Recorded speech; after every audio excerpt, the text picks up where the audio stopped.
Le, quindi sono spicy noodles challenge kan di donni.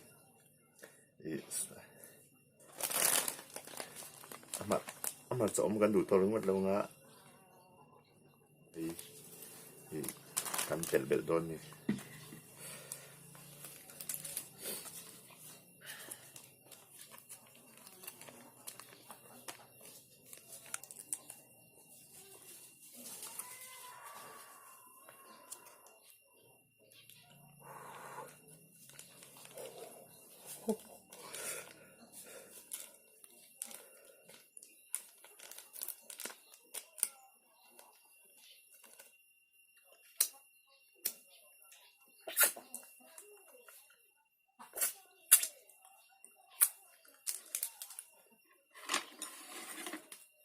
Ikan mang sinang.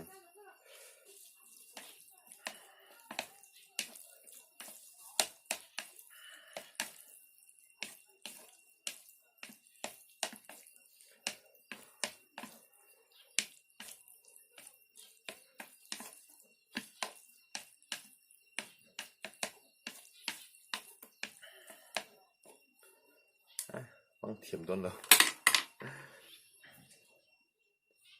Hi kan tel bong ton ni.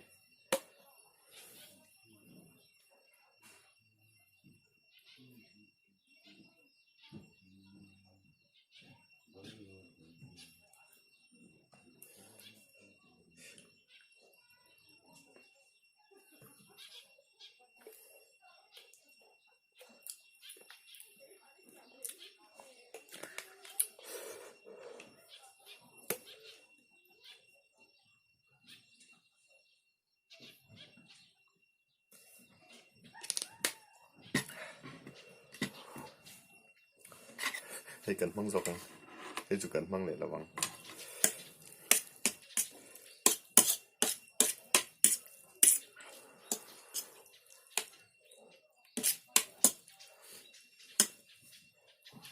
Thì cái này cần inbox không?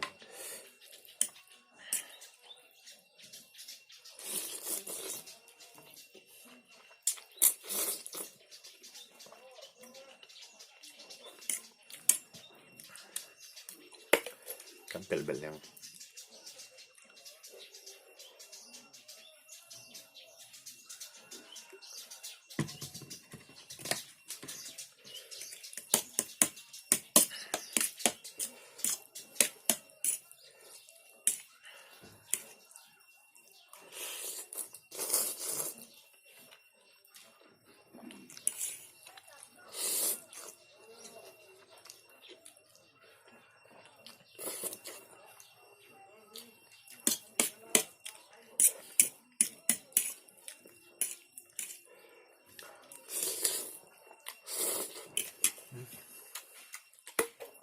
bel yang.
Ăn nó vẹt thôi.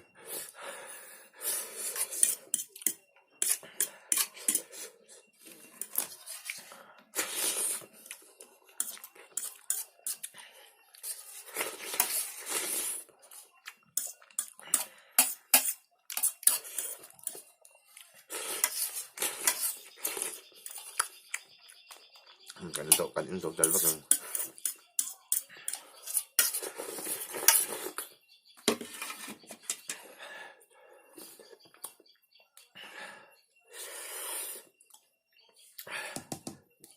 túi khóc này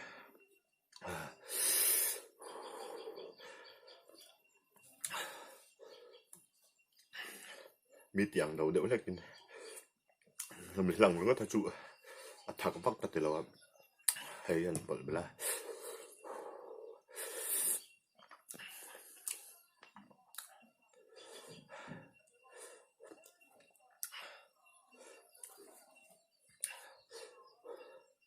cần nga cần chân là kinh rồi hay cần kỹ năng cần học đâu lại nga hay hay mình cần tụi mà còn bóng thiếm lại đâu hay cần bổn thành như anh đang là cái này nếu hôm nay bổn lan này cậu uy lực đọc thì tùy tu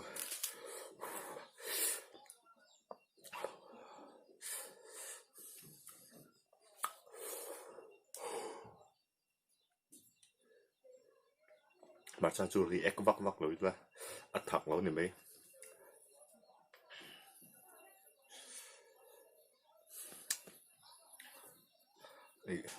các video thì lâu lâu like sạch lá thì channel đây lâu subscribe sạch về zel nha video ai muốn đâm dọc thì run shop xóa zel mình tung đòn nha thon Instagram về là vì các mình ăn thấu là lồng rồi là ra tệ thì thấu hiện có mà mình nó follow để đón nhà nó follow lên sẽ làm sao